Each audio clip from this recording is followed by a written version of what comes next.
U.S. Defense Secretary Lloyd Austin has told Israel's defense minister the safety of civilians in Rafah is a top priority. Yoav Gallant traveled to the Pentagon for the in-person meeting on Tuesday.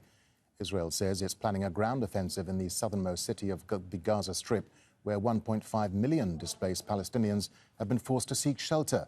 That's despite concerns from the U.S. and the international community. Culhane reports from the Pentagon. Pretty strong language from the U.S. Secretary of Defense Lloyd Austin at the beginning of the meeting. Now, we know the Israeli Defense Minister Yoav Gallant has come here with a long list of weapons that he says Israel needs to get from the United States, including really advanced fighter jets.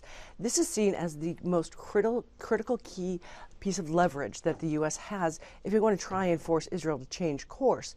So what happened? Well, we were able to speak to a senior defense official on a background call, and reporters repeatedly pressed, were the weapons granted? Are they on their way? And he would only say that the U.S. strongly believes Israel has a right to defend itself and to defeat Hamas, that Israel says and the U.S. believes they are following international laws of war, and any announcements would come in the future. But again, it was fairly tough language at the beginning of the meeting. Let's listen to that. Protecting Palestinian civilians from harm is both a moral necessity and a strategic imperative.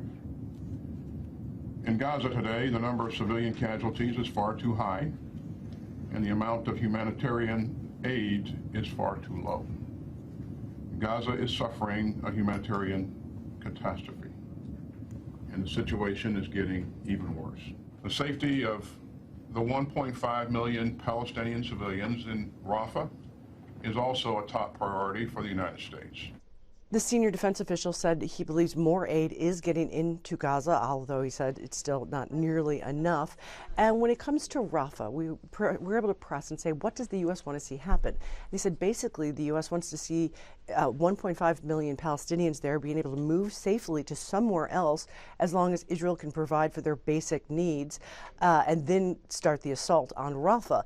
The problem is this Vice President Kamala Harris, she just said in an interview that she's looked at the maps. There's literally nowhere for these 1.5 million people to go. So obviously still a big debate behind the scenes, but the Pentagon's choosing not to let it go public. Culhane, Al Jazeera at the Pentagon.